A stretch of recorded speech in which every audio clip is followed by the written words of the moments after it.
주님께서 여러분과 함께 또한 사제의 영과 함께 마테오가 전한 거룩한 복음입니다. 주님 영광 받으소서. 그때 예수님께서 제자들에게 말씀하셨다. 내가 진실로 너희에게 말한다. 부자는 하늘나라에 들어가기가 어려울 것이다. 내가 다시 너희에게 말한다. 부자가 하느님 나라에 들어가는 것보다 낙타가 바늘구멍으로 빠져나가는 것이 더 쉽다. 제자들이 이 말씀을 듣고 몹시 놀라서 그렇다면 누가 구원받을 수 있는가 하고 말하였다. 예수님께서는 그들을 눈여겨보며 이르셨다. 사람에게는 그것이 불가능하지만 하느님께는 모든 것이 가능하다. 그때 베드로가 그 말씀을 받아 예수님께 물었다. 보시다시피 저희는 모든 것을 버리고 스승님을 따랐습니다. 그러니 저희는 무엇을 받겠습니까? 예수님께서 말씀하셨다. 내가 진실로 너희에게 말한다. 사람의 아들이 영광스러운 자기 옥좌에 앉게 되는 새 세상이 오면 나를 따른 너희도 12옥좌에 앉아 이스라엘의 12지파를 심판할 것이다. 그리고 내 이름 때문에 집이나 형제나 자매, 아버지나 어머니, 자녀나 토지를 버린 사람은 모두 100배로 받을 것이고 영원한 생명도 받을 것이다. 그런데 첫째가 꼴찌되고 꼴찌가 첫째 되는 이들이 많을 것이다. 주님의 말씀입니다. 그리스도님 찬미합니다.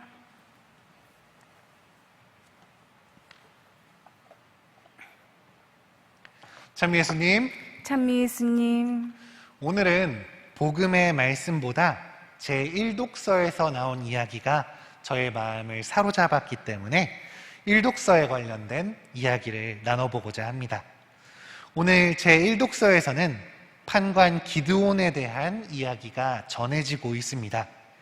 이스라엘 백성이 미디안족의 억압을 받던 시절, 암울하기 그지없던 때에 기드온을 포함한 많은 이스라엘 백성들은 너무나 답답했을 것입니다.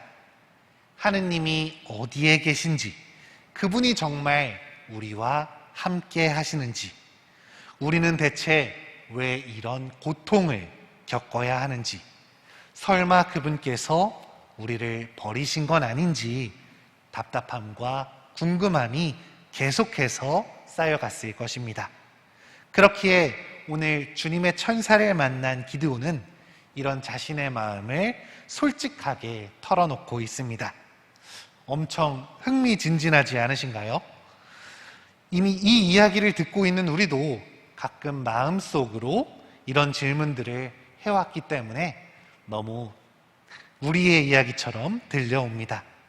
남들 앞에서는 쉽게 이야기하지 못했지만 혹시나 설마 하는 불안함이 우리 모두의 마음속에 있기 때문입니다.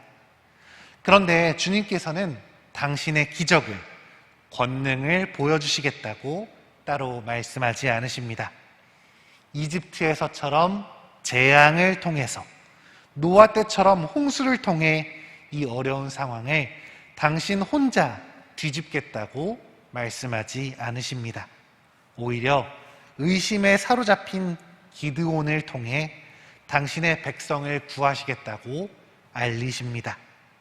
방금 전까지만 해도 주님이 함께 계시는데 왜 이런 일을 겪느냐고, 주님의 놀라운 일들은 대체 언제 이루어지냐고 물었었던 그에게 주님은 우리를 버리셨다고, 미디안의 소나기에 넘겨버리셨다고 생각했던 기드온에게 당신 백성의 구원을 맡기신 것입니다. 당연히 기드온은 질색을 합니다. 자기는 힘도 능력도 부족하다고, 아무것도 아니라며 자신에게 주어진 막중한 임무를 외면하려고 합니다. 그러나 주님께서는 내가 정녕 너와 함께 있겠다 하며 그를 설득하십니다. 그리고 의심을 버리지 못해서 그분을 시험하려고 하는 기드온의 의도대로 당신의 표징마저 보여주십니다.